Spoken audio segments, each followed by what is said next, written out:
Well, who could believe it, folks? Davy Boy Gilmour has got a new song out.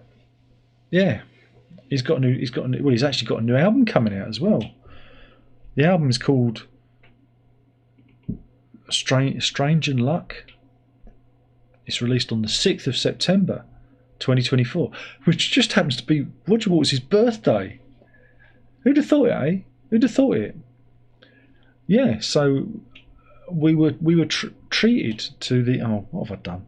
We were treated to the first song from this new album. It's his first thing he's recorded since Rattle That Lock 9 years ago. Was that 2015? Yeah, that's about right. And it's called The Piper's Call. God, I can't. How am I expected to remember all this stuff? I can't remember. I think it's called that. Yeah, The Piper's Call. Yeah, see, I'm getting good at this. It's almost like I know what I'm talking about, isn't it? Isn't it? So yeah, it's the new single. You're probably thinking, when Darren does it, he's gonna slag it off because he's horrible. He likes slagging things off. He upsets me every time I watch one of his videos. He just pisses on my cornflakes. Well, steady on there, Sonny Jim. Don't rush things. You're saying I'm predictable, and I'm not. I'm unpredictable. You never know when I'm coming on. You never know. Sorry, there's these little flies. They're everywhere. They're everywhere.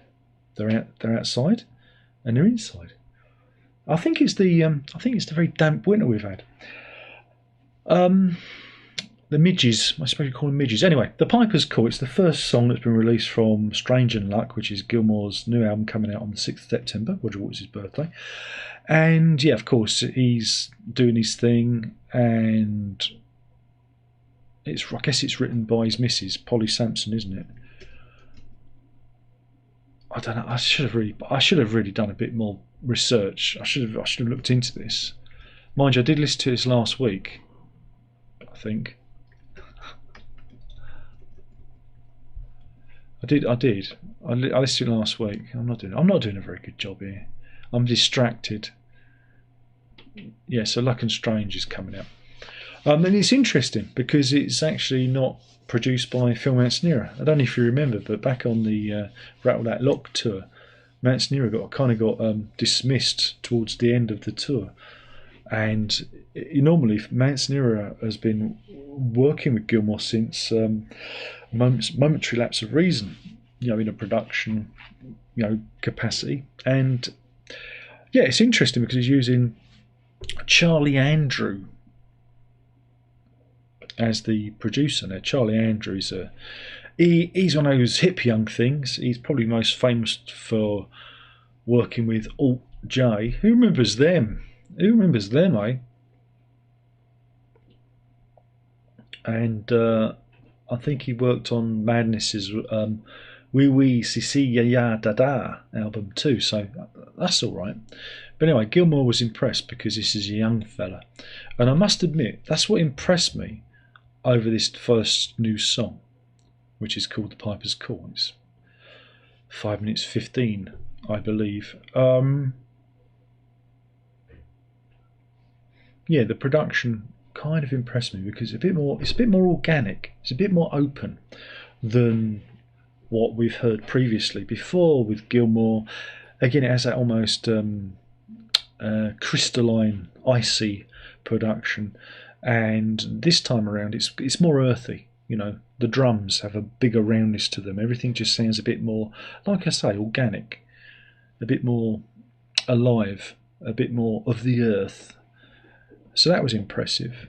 The song, I think it's an anti-consumerism kind of thing. Beware the Piper's Call, blah blah blah. Something to do with getting old, age. There's stuff in it. I think it's anti-consumerism, which is funny because we've got a multi-millionaire telling us about don't spend your money.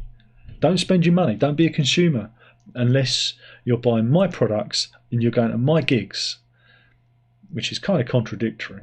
So I wasn't too keen on the lyrics, but it's all right. I mean, it's all right. It's got that kind of. I mean, again, in another world, you could easily imagine it being on the Division Bell. You know, it's got that kind of. Yeah, it's got that kind of feel from the Division Bell. And the interesting thing about it is I can still remember the tune. Now, this is very different from On an Island or Round That Lock, where I cannot remember anything of those records.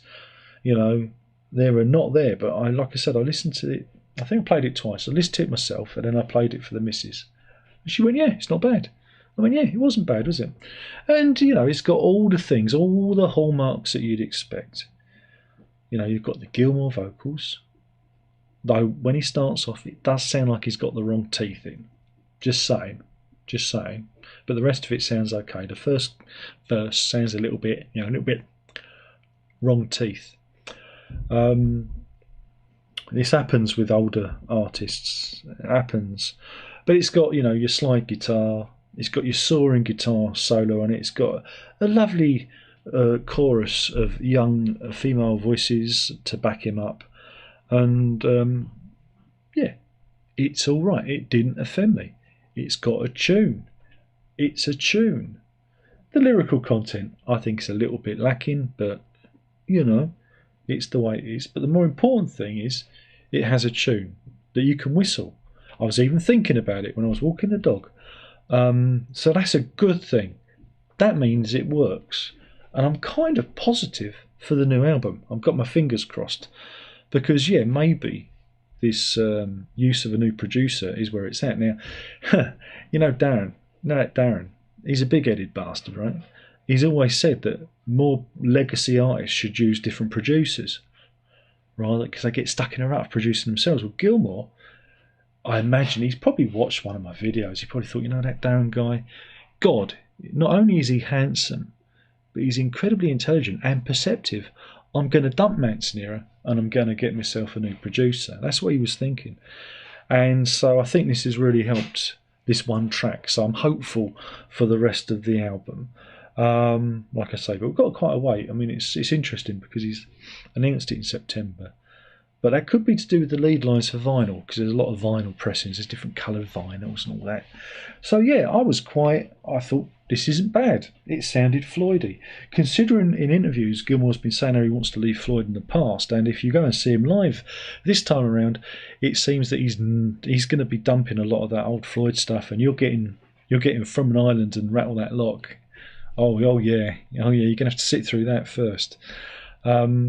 So that's an interesting thing. So yeah, I thought it wasn't bad. It didn't bore me. And normally when I listen to Gilmour, I fall into a catatonic slumber. Whereas this, I thought it was pleasant. It was pleasant. It was mildly pleasant, almost enjoyable. And that's almost a thumbs up. There you go. That's my review of the new Gilmour single. It's not really a single. It's a video, isn't it? Called was it The Piper's Call? And yeah. And like I said, the album's out 6th of September, and that's called Luck and Strange. Did I call it Strange and Luck before? Luck and Strange. No. And yeah, we've got that to look forward to. Released on Roger Waters' birthday. There you go. Thank you for watching. See, that's it. That's the review.